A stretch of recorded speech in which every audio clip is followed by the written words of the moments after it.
Welcome to the Liver Lounge, your go-to podcast for the latest updates in hepatology, featuring discussions with the world's leading experts. Okay, hi, Dr. Vincent. So thanks for joining us today.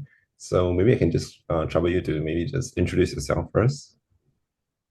Yeah, thank you for the invitation. I'm very happy to be here. So I'm Vincent Chen. I am a hepatologist at the University of Michigan. I finished my training in 2020, and since then I've had an interest in steatotic liver disease with a special interest in looking at how we can better identify people at high risk of progression to cirrhosis and decompensation, looking at using genetics and electronic medical records based methods. Okay, thanks so much of that. Just wondering, so we were talking about for today's conversation is on Nash-related cirrhosis. Maybe you can just share on the epidemiology of Nash-related cirrhosis.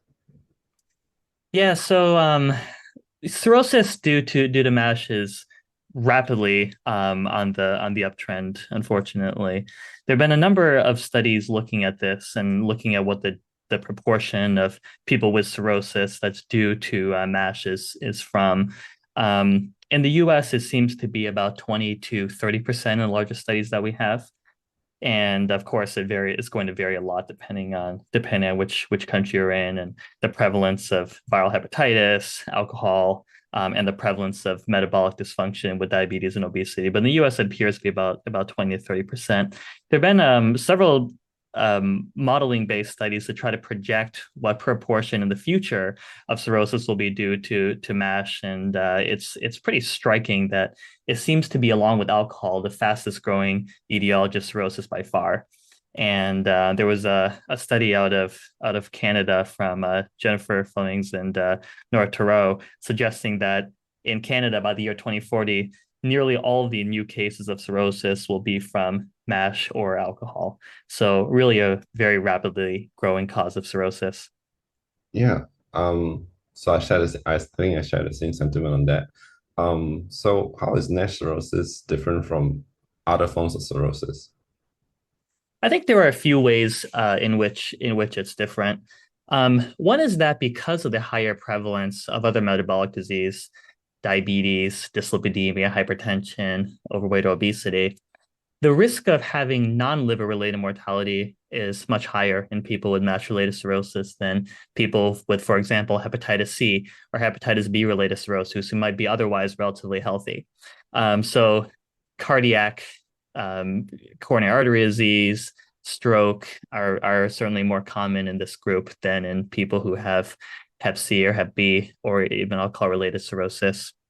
Similarly, cancer is a leading cause of death in people with MASH-related cirrhosis. There's a lot of number of tumors, including breast and colorectal, which are obesity associated and are much more common in people who have obesity compared to those who don't.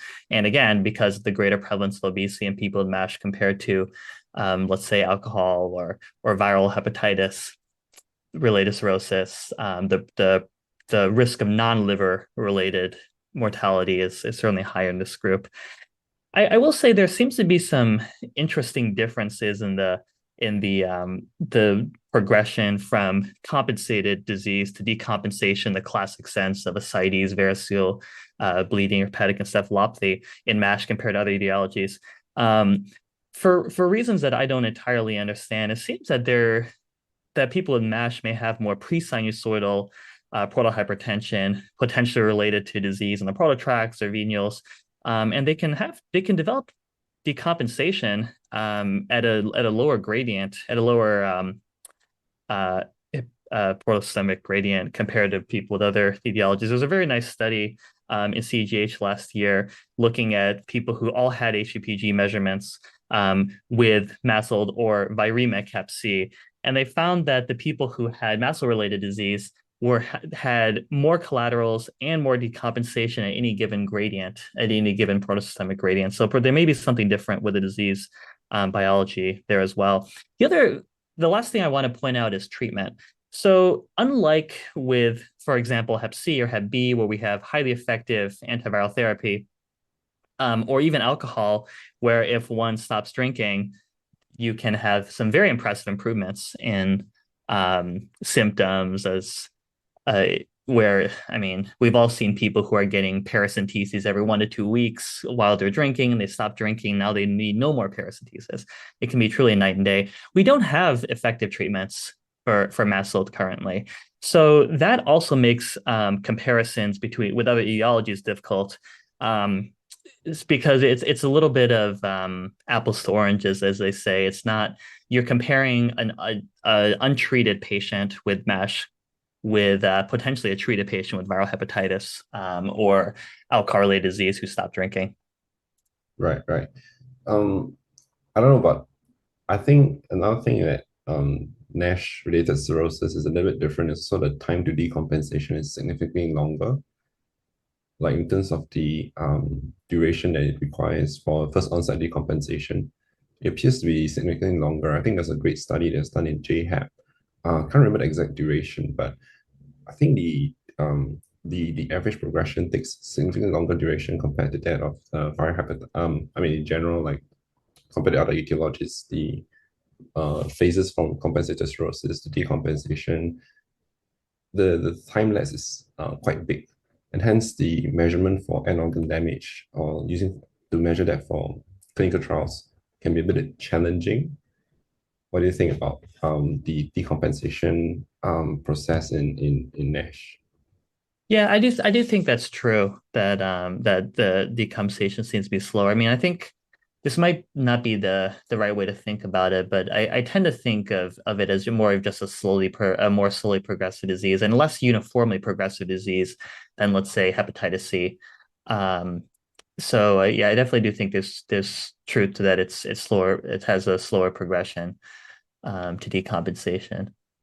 Right, and I think The yeah, sorry. Oh no, I was just gonna say, I mean, the other thing is I mean, less so with people with compensated cirrhosis, but there's also this burnt out MASH picture where, it might have been the etiology disease, but by the point that they have cirrhosis, it might have burnt out to the point where you don't even have evidence of steatosis anymore. And one wonders, and I don't know if there's good evidence for this, but one wonders whether that the people who have already burnt out are just have inactive disease and are at lower risk of progressing because of that. Right, right. I mean, you also mentioned like, I mean, we all know that NASH-related cirrhosis is more, or NASH in general, is a little bit more unique in the sense they have a lot more non-hepatic outcomes.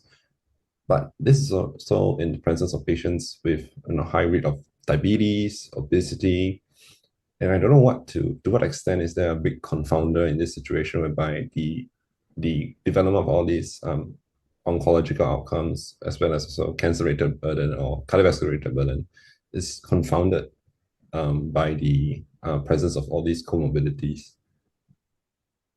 Yeah, I mean, I agree with you. I think it's very important when we're designing research studies to take those into account. The competing risk of non-liver related mortality is is very real, and I think that the more of a general population, primary care, community-based setting that you're looking at, the greater the relative likelihood of death from some non-liver etiology is compared to dying from liver disease, from progressive liver disease. So I definitely think that's something that we need to think about. In our when we're doing studies. I mean, a classic, as you know, the classic Cox proportional hazard regressions. If you were to take people who have death from a non-liver cause and consider them censored, you're going to inaccurately inflate the proportion of people who are dying from liver disease if that's your primary outcome.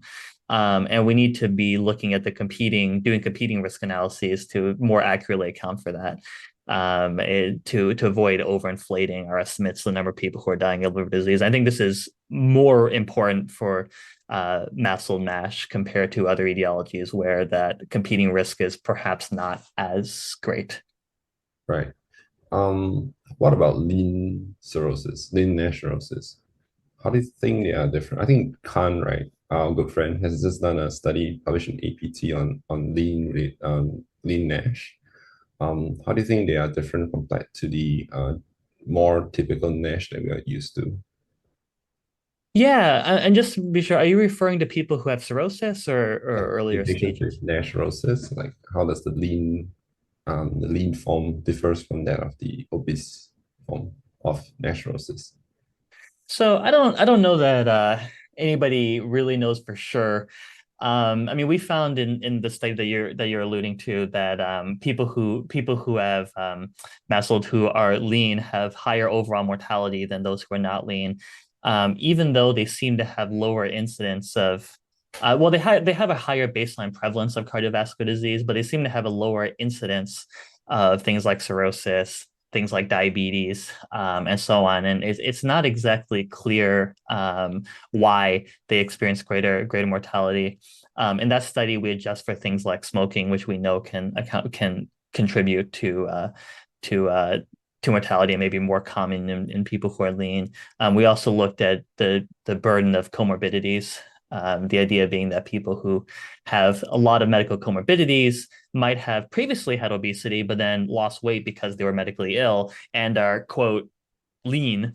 But actually, they're probably underweight or malnourished compared to where they should be. And none of those, the association between lean muscle then increased mortality was still there even after doing all these. I don't claim to have a good answer as to why that's the case. I think there probably is just a different disease biology underlying it. For example, people who have lean muscle, they may be more likely to carry genetic variants that are linked to progression, like the PNPLA3 risk allele. So perhaps having that risk factor rather than having something like obesity is less of a benign cause, so to speak. Prevalence of diet, is there more of an insulin resistance component to it rather than a more benign form, a more benign driver of disease? I suspect that there's just something different about disease biology and that their disease drivers are different and they may be more virulent, so to speak. Right. I think on the topic of PNPLA3, what are the other risk alleles that's been identified for patients with NASH cirrhosis? There's a higher predisposition to patients with to NASH. Sorry, cirrhosis and NASH. Yeah, I mean, so the main some of the variants that have been associated include PNPLA3 as you described. TM6SF2 is another major variant that's associated with fibrosis progression. Both PNPLA3 and TM6SF2 seem to relate to export of triglycerides and VLDL of lipids from the liver. And that's largely a part of why they do what they do. Though in the case of PNPLA3, there's some thought that stellate cell biology, abnormalities in stellate cell biology, could contribute as well, and that the people who carry those PNPLA3 risk alleles have more activated stellate cells that are more profibrogenic. HSD17B13 is another variant. In the case of HSD17B13, it seems to be that people who have the mutant, people who have less functional or dysfunctional HSD17B13 have less progression.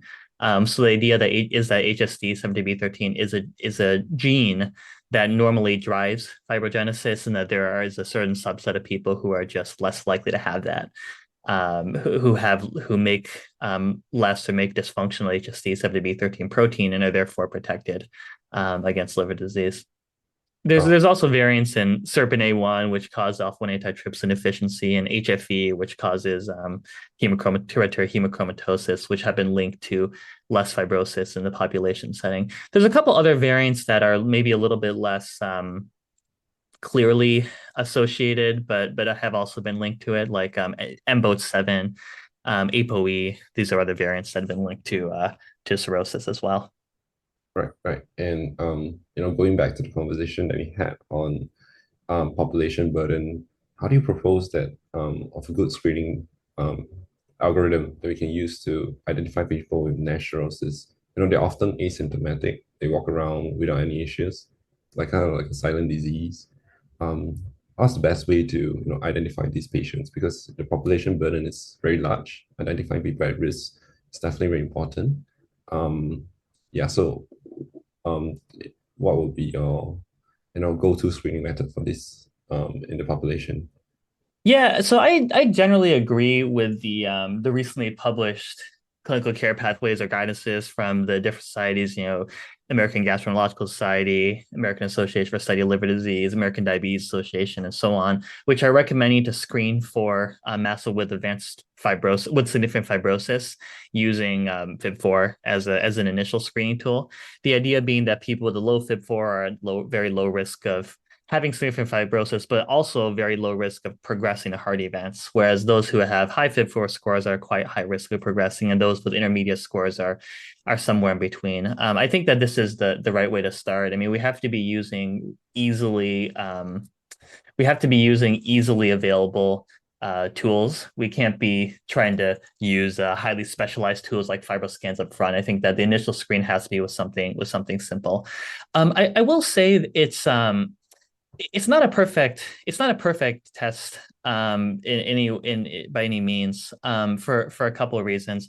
One is that the one of the issues with FIB4 is that it's only if you're looking at the general population, it's only a very small proportion of people who have a high FIB4, greater than 2.67, let's say. When we've looked at this in the UK Biobank, which is a large community-based study in the UK, it's somewhere around 1% that had that score, which makes it, you might say, not that useful in the population level. It's only such a small proportion of people even have such a very high level. The other thing that we found in the UK Biobank is that about a quarter of the people who developed hard events, ascites, variceal bleed, or encephalopathy, about a quarter of these events actually happen to people with low FIB4 score. So you're potentially missing actually a fair number of people that way. The other thing about it is that it has a relatively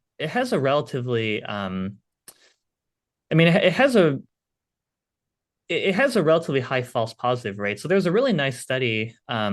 Vincent Wong was the senior author in this, that was just published in Gut, where they did a randomized controlled trial out of 5 different centers in Hong Kong and Malaysia. And they randomized people to either getting screened for significant fibrosis with FIB4 and APRI versus just routine care.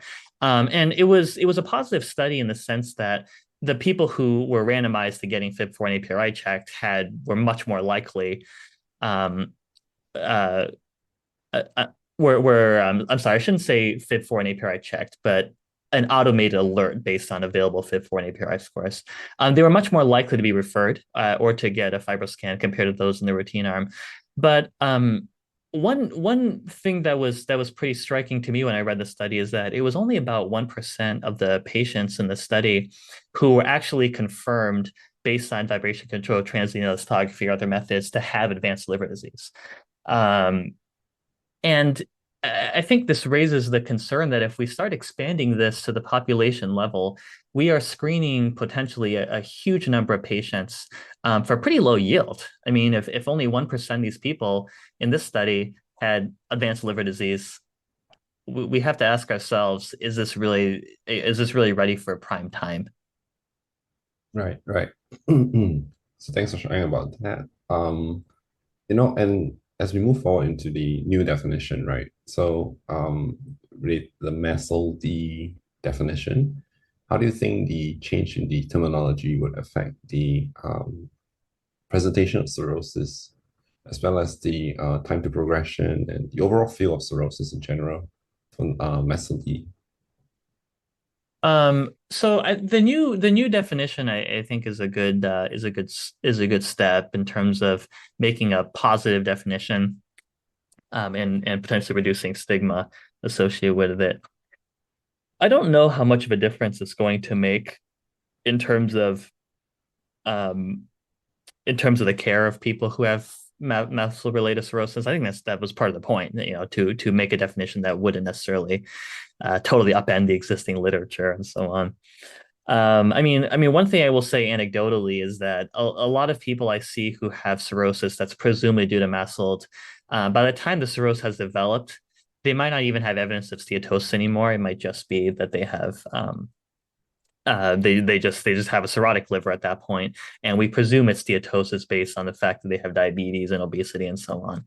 The other thing that I've noticed anecdotally is that sometimes people will have quote unquote improvement in their metabolic comorbidities after cirrhosis has developed. So, for example, you might see lowering of LDL levels, of low density lipoprotein levels in people who have cirrhosis compared to before, and that might in some ways mask their underlying metabolic comorbidities. So I think these are some of the and that would not necessarily be accounted for with the new definition. But I think for the most part, I don't anticipate that there will be major changes as a result of that. Right, right. So I think there's a new field that has emerged with the introduction of SLD, or actually SLD, the alcoholic spectrum of steatotic liver disease that's emerged. Do you think that that proportion of people would present differently compared to the MASLD that we are used to?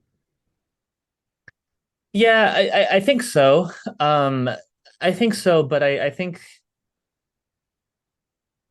I find that I'm sure you've experienced the same thing, but there's a lot of times there's underreporting or of alcohol use. And even in people who are not necessarily misreporting the amount of alcohol they use, there are a lot of people who may have had a history of heavy alcohol use. Maybe they don't drink anymore, drink very little currently, but who have a significant history of it.